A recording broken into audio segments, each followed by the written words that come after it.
So there's another area that I wanted to cover that's really important to me, and I think a lot of people who are listening to this, and that is traumatic brain injuries. For those of us who've deployed downrange, traumatic brain injuries are all too common. And I just wanted to share an interesting story with you, and I promise it's leading somewhere. A few years ago, went to Texas and I participated in a 4x4 by 48 challenge to bring awareness to traumatic brain injuries and mental health issues that many veterans are going through. And there were about 100 other veterans who were there. And Morgan Luttrell and his brother Marcus were supposed to be there, but Morgan was in the process of running for his first term at the time, so he couldn't be.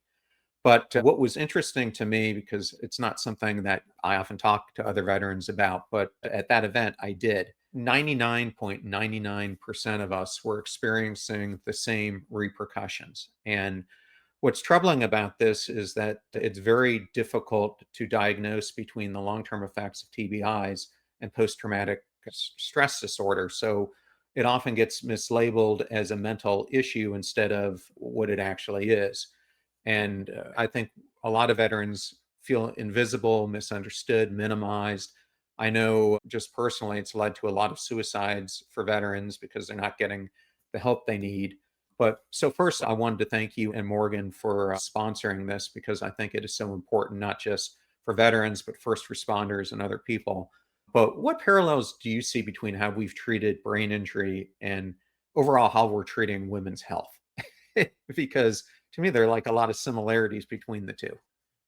Yeah, and look, like, it shouldn't take someone like Morgan Luttrell getting to Congress, as wonderful as I think he is as a human, to get us to do something about this. Again, like, we shouldn't need someone who's had personal experience, and we shouldn't require people who have experienced trauma to have to bear their trauma to us over and over again to get us to act, right? Like, that shouldn't be how we do things.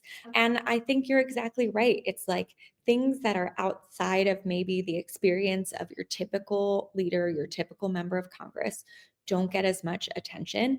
And that's not how it should be. And that's not fair. And I'm actually excited that we have a much more diverse Congress than we've ever had. And I do think that it's shown that things are changing, right? Morgan and I worked across the aisle to get funding for TBI to address some research that we think needs to happen around potential cures.